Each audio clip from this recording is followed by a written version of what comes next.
Bien, un saludo a todos los participantes del Diplomado de Ideación, Estructuración y Gestión de Emprendimientos Juveniles. En el día de hoy les vamos a hablar de la relación que hay entre el primer pivot del modelo de negocios y la información necesaria para estructurar el plan financiero, teniendo en cuenta también algunos aspectos contables que tienen, digamos, mucha relación y son de relevancia para este curso. A continuación, del pivot de modelo de negocios.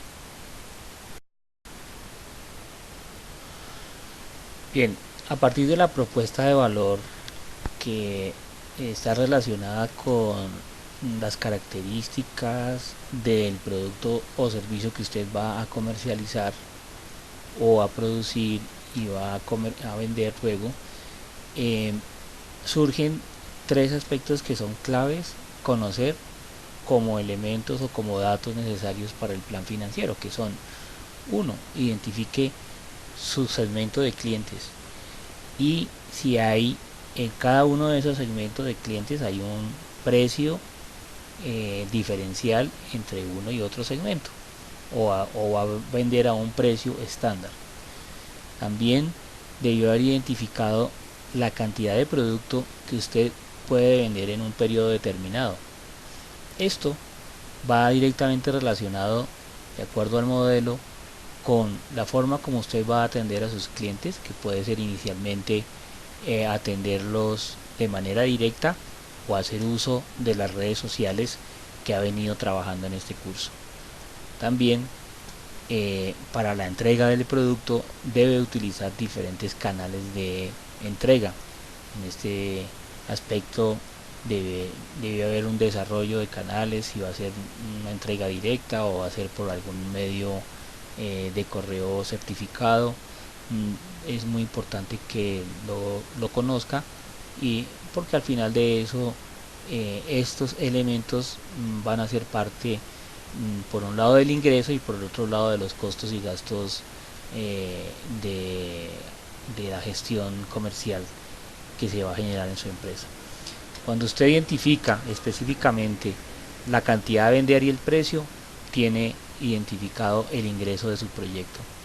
Y por otro lado, cuando a raíz de su propuesta de valor identifica las actividades claves de su negocio y luego los recursos claves, entonces tiene, digamos, desarrollado la parte operativa que le permitirá conocer los costos y los gastos en los que puede incurrir su empresa y poderlos proyectar en el plan financiero. Esta estructura de costos, que ya hemos venido trabajando de alguna manera a lo largo de la clase anterior, lo vamos a ver cómo se refleja en el plan financiero. El modelo también nos dice que es importante identificar los socios clave, aquellos entidades que de alguna manera podrían apoyar su proyecto, como son proveedores, los bancos, de ser necesario la consecución de crédito, la alcaldía, en este caso, que digamos podría aportar algún capital semilla si sus proyectos son aprobados, son avalados, Uniminuto, que se convierte en el asesor del proyecto. Entonces hay que identificar todos estos socios clave que nos dice el modelo, con el fin de que podamos tener, digamos, una idea más cercana a la realidad de cómo va a comportarse el proyecto en el mercado. Bueno, esto visto desde otra plantilla del modelo, pues la propuesta de valor lo que nos está diciendo en todo momento es qué es lo que hace diferente de la competencia en cuanto al producto que estás desarrollando o servicio. A mano derecha está en el relacionamiento con el cliente, es decir, cómo vas a interactuar con él, los canales de distribución, cómo llegas a esos clientes, y el segmento de mercado a quien ayudarás. Ese tema a mano derecha usted ya identifica como todos los conceptos del mercado del mercadeo o marketing del producto. Entre ellos, ya dijimos que es importante identificar la cantidad y el precio de venta, porque eso define los ingresos que va a tener la organización, la empresa. A mano izquierda se identifica las actividades clave, es decir, qué harás para cumplir la propuesta de valor, es decir, todo el proceso que hay que desarrollar para poder elaborar el producto y poderlo comerciar. Vimos una metodología que inicialmente es la elaboración de un diagrama de proceso productivo, y los recursos clave que le van a dar la oportunidad de reconocer los recursos que necesita para cumplir con esa propuesta de valor. Esos recursos están identificados como recursos físicos, como maquinarias, equipos, tecnología, materias primas y mano de obra principalmente. A mano izquierda, quién lo puede ayudar, y en las bases está la estructura de costos, es decir, cuánto costará la confección de esa propuesta de valor, y las fuentes de ingresos.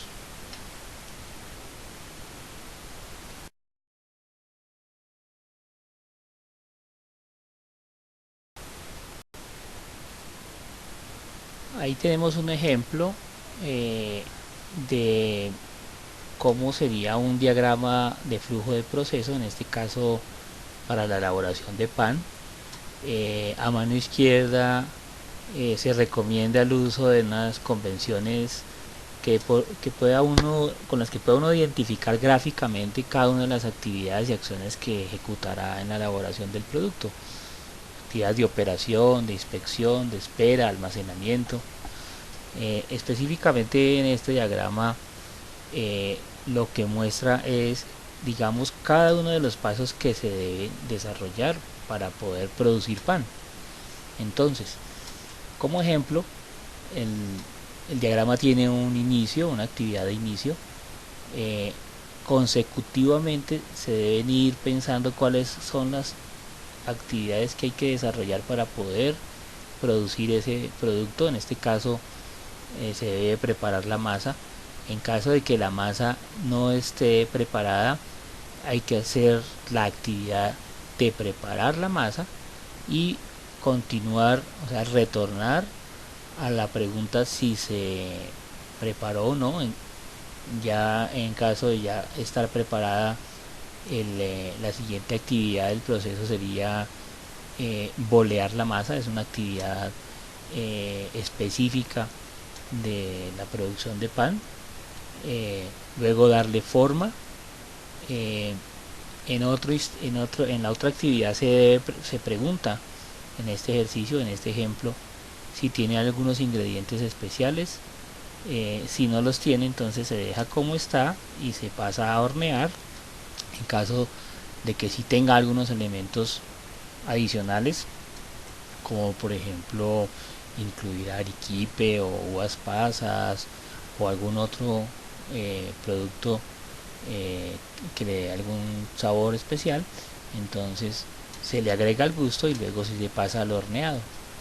Este diagrama de flujo lo que nos permite es identificar cada uno de los pasos. También nos ayuda a determinar el tipo de maquinaria que se necesita, el número de operarios que podría en determinado momento necesitar, las materias primas, identificar el tiempo de elaboración del producto. Entonces hacerlo puede resultar sencillo y, digamos, de mucha utilidad para el conocimiento del proyecto.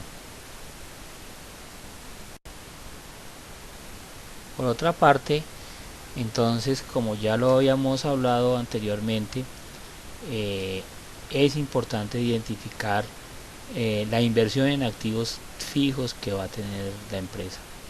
Aquí esta tabla clasifica, si la miramos de arriba a abajo, clasifica en tres maneras los activos fijos. La primera tiene en cuenta las necesidades de equipos, de computadores y herramientas.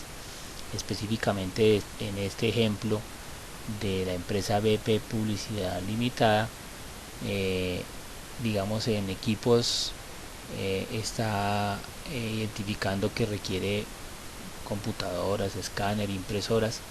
También identifica la cantidad que necesita en unidades de esos equipos, el costo unitario y también el total o subtotal de equipos y maquinarias. Lo mismo pasa con máquinas y equipos.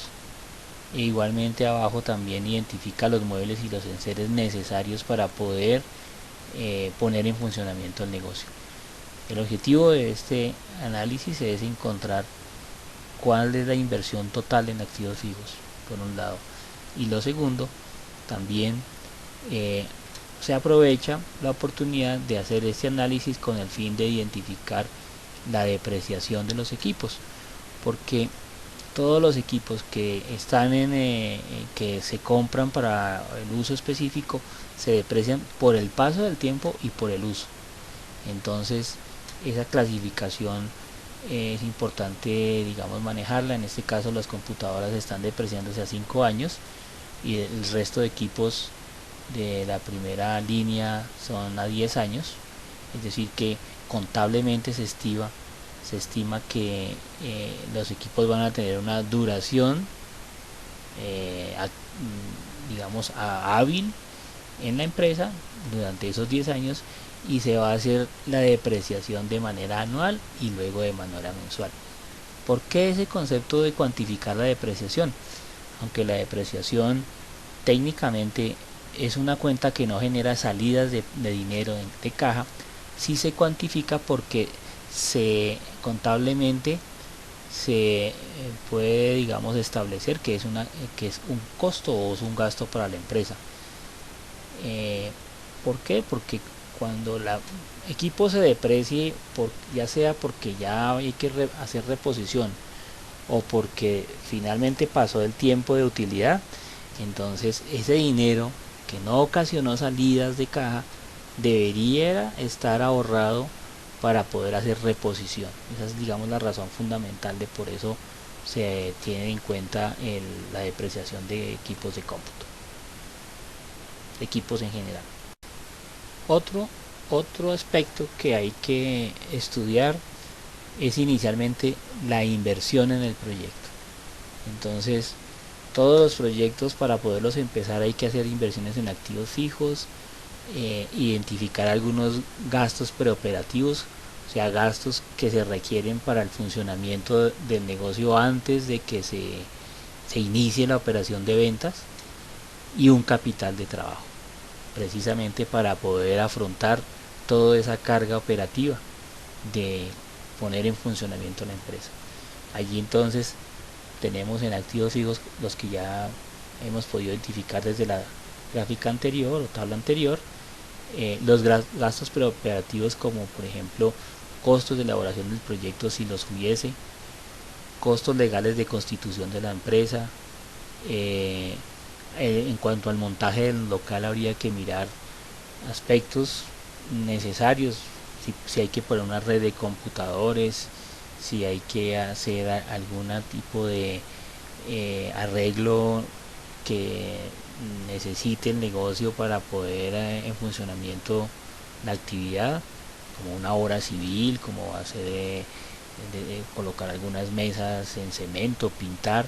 Todas esas cosas operativas deben cuantificarse porque son gastos que en los que se va a incurrir inicialmente, y que ese capital debe tenerse, ese capital inicial debe tenerse en algún digamos preparado, porque si no, pues de alguna manera el negocio no podría funcionar. Bien, como ya hemos podido hablar en las clases anteriores, por un lado está, antes de lo financiero o en medio de lo financiero, están los aspectos contables. Si bien nosotros no vamos a tener que llevar la contabilidad de manera profesional, sí es bueno ir enterándonos de cuáles son esos informes contables que hay que ir diligenciando, que se podrían implementar en la empresa y que nos ayudaría muchísimo a conocer la información. De igual manera, de ser necesario, debiera contratarse un asesor contable para que nos lleve la contabilidad, y eso debe estar contemplado allá en los gastos de asesoría contable que el plan financiero nos va a solicitar, de esa información, de ese costo o ese gasto.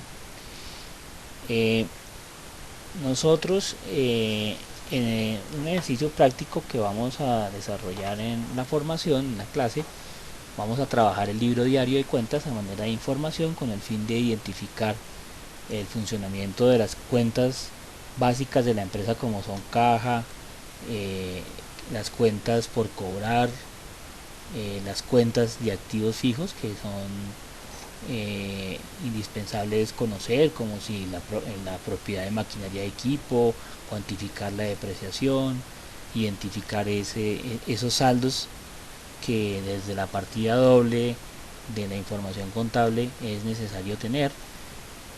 También vamos a conocer las cuentas del pasivo y del patrimonio, es decir, cuentas por pagar y impuestos por pagar. Igualmente las cuentas del estado de pérdidas y ganancias, que son ingresos, costos y gastos, y identificar desde el punto de vista de la información de materias primas y producto terminado, que también son necesarias hacerles un seguimiento y cuantificarlas. Esas cuentas hacen parte de un documento contable que se llama el libro diario de cuentas, y el libro diario de cuentas genera un balance de comprobación que, digamos, lo que ratifica es que esas cuentas que se debieron llevar muy organizadamente están, digamos, conforme a las normas contables, y para poder saber si están, digamos, si se están llevando bien, la sumatoria de los débitos y los créditos deben ser iguales. Entonces, en el balance de comprobación aparecen los saldos en caja al final de un periodo, el inventario valorizado de materia prima, el inventario inicial valorizado de producto terminado. En este caso son cero, pues porque si era el momento inicial no había nada valorizado. Las cuentas por cobrar tampoco había. La inversión inicial en un terreno, si se dio. El saldo neto en maquinaria, si no se tenía maquinaria en el momento cero, el momento de iniciación de iniciar la empresa. También cuantifica el total de mano de obra del periodo, incluyendo los costos de las prestaciones sociales, eso sí ya es durante el periodo. El alquiler y los servicios que se alquilaron para el funcionamiento, en este caso el arriendo. Cuantifica gastos, la depreciación del periodo, la subcontratación, la compra de materias primas. También toma los datos de pérdidas del negocio, las cuentas por pagar, los impuestos por pagar, las ventas, los ingresos extras, los aportes de los socios, y también la utilidad acumulada en el primer periodo contable. Nunca haya utilidad acumulada, la utilidad acumulada empieza a ser parte del segundo periodo del año. En años, si el primer periodo es el primer año de funcionamiento o el primer periodo es el primer mes, es decir, en el momento que se hizo este balance de comprobación. El objetivo del balance de comprobación contablemente es identificar digamos, la correcta aplicación de las partidas contables en cuanto a las notas, y por eso el valor débito y el valor crédito coinciden. Esta es una información a nivel de general que podría servir en determinado momento para entender el contador cuando nos diga que se lleva un libro diario y que se hace un balance de pruebas y lo llega a comentar, pues uno ya tiene algún conocimiento que relaciona, digamos, el uso de estas cuentas de la contabilidad en la empresa. Esos informes contables anteriores son los que permiten obtener el estado de resultados. El estado de resultados es un informe que le dice a la empresa si en algún periodo o en el periodo analizado hubo utilidad o no hubo, si presentó pérdida, como en este caso que el ejercicio lo está mostrando, de 18.500 puntos negativos, o por el contrario, si está en punto de equilibrio cuando el estado de resultados es cero, o si hay utilidad cuando los resultados son positivos. El estado de resultados muestra una relación de los ingresos menos los costos y los gastos de la organización se reflejan en un resultado que se llama utilidad, punto de equilibrio o pérdida. Ese estado de resultados es un informe contable muy común y necesario para poder administrar el negocio y para poder saber y orientar las estrategias de cómo está funcionando el negocio.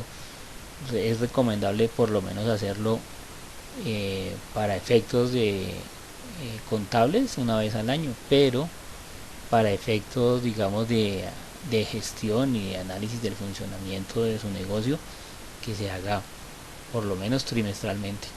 Si bien inicialmente se pudiera hacer mensual y hubiera un asesor contable que lo hiciera, sería de gran utilidad.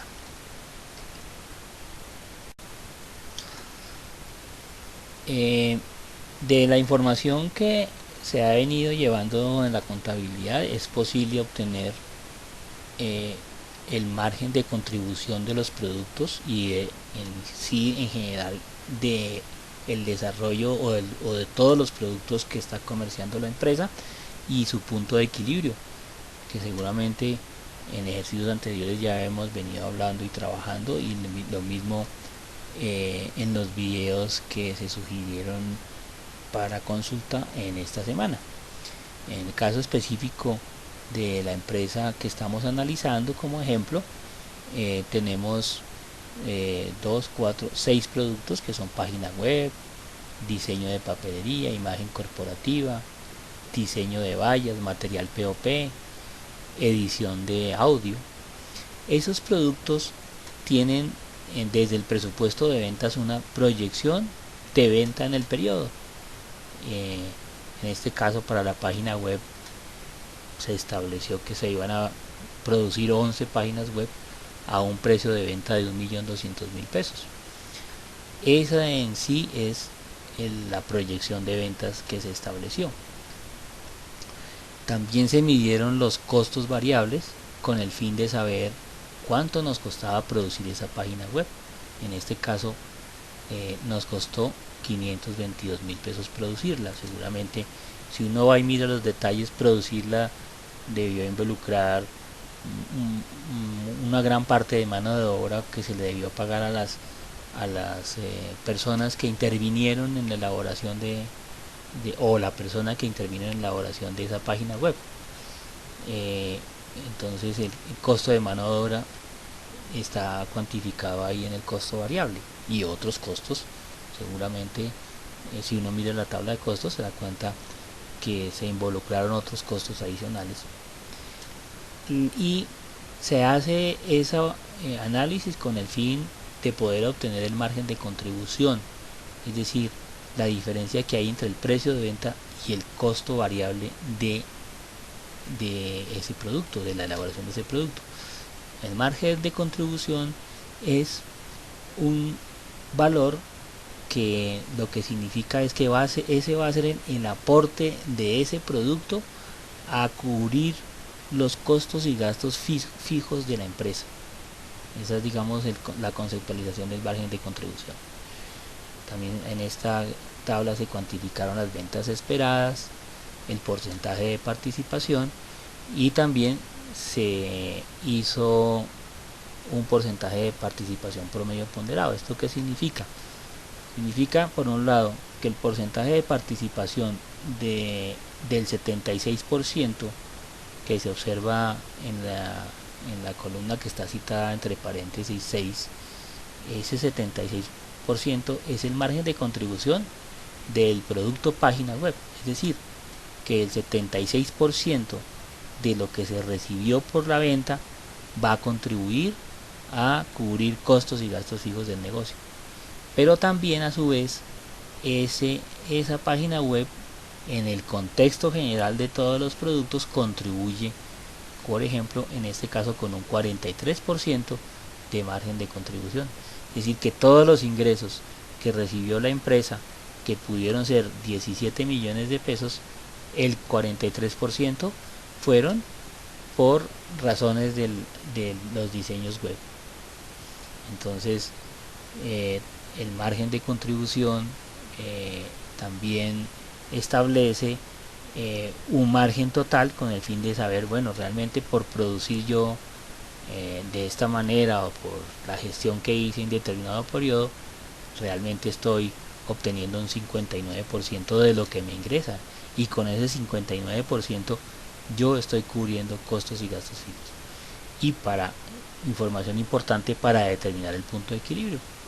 Entonces, recordemos que el punto de equilibrio se determina haciendo la sumatoria de los costos y gastos fijos de un periodo y dividiéndolo por el margen de contribución, que para este caso, en esta empresa analizada, el margen de contribución es de 12.109.000 pesos. ¿Qué significa eso? El punto de equilibrio es 12.109.000 pesos. ¿Qué significa eso?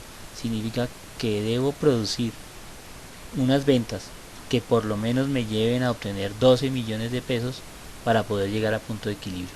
En este caso, yo proyecté o proyectamos vender 17.264.000 para estar por encima del punto de equilibrio y obtener un margen de ganancia.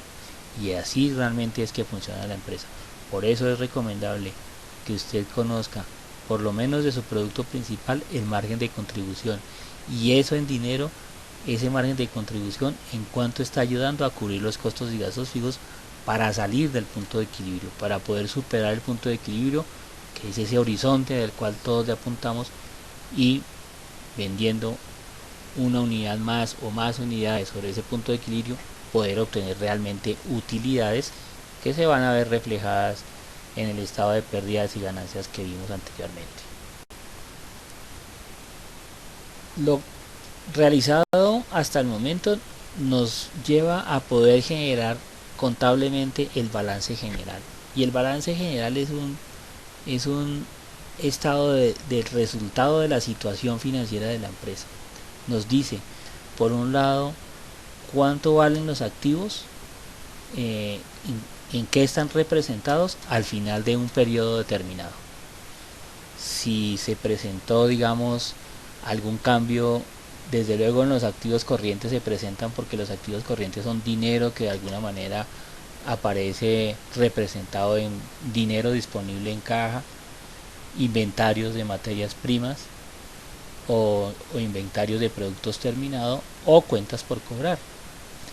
Eso es lo que se denominan los activos corrientes, es el dinero que posee realmente la empresa, que es susceptible de convertirse en dinero líquido, el que está en el banco o al que tengo en materias primas, lo puedo poner a transformación y poderlo vender.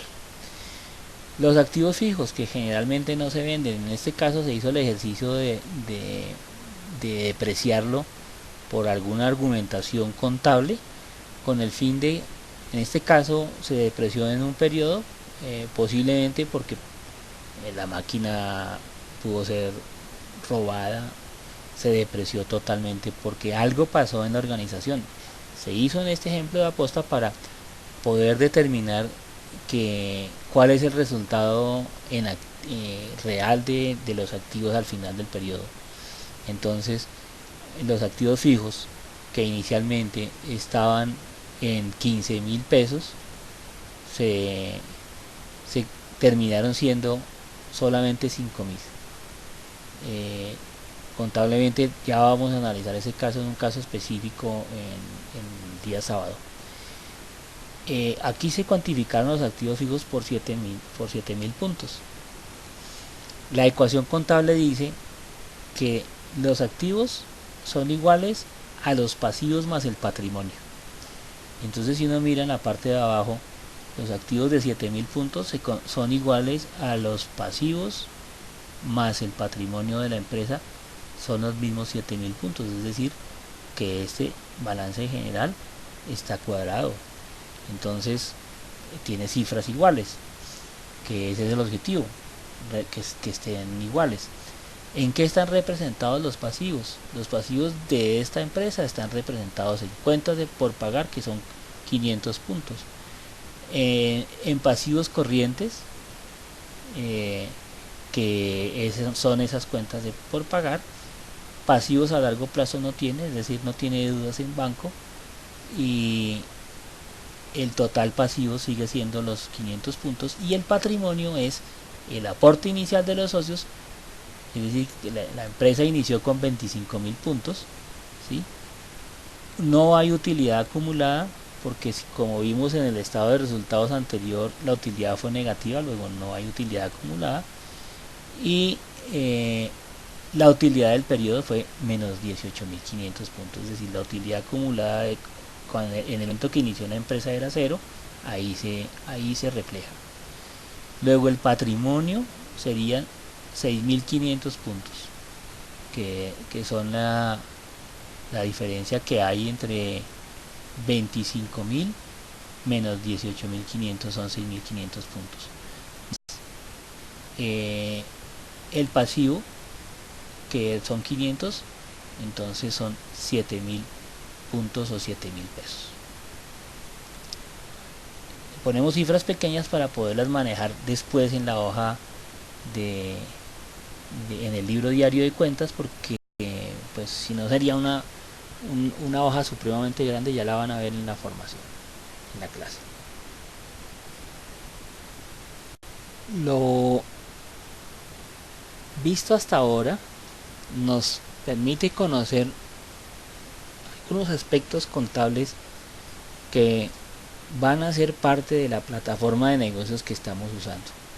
Entonces, esa plataforma de negocios será tema de trabajo muy juicioso en la siguiente semana, y por lo pronto doy por terminado la información de hoy. Espero que les haya aclarado un poco más el proceso que estamos desarrollando en el tema financiero, con el fin de que podamos conocer un poco más ese comportamiento o esos datos financieros del negocio que estamos proyectando, y poder hacer parte de la plataforma de negocios esos datos financieros.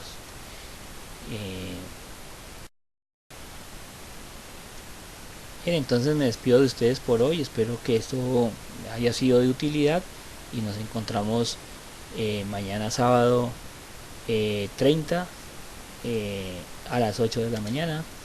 Entonces, hasta mañana. Saludos a todos.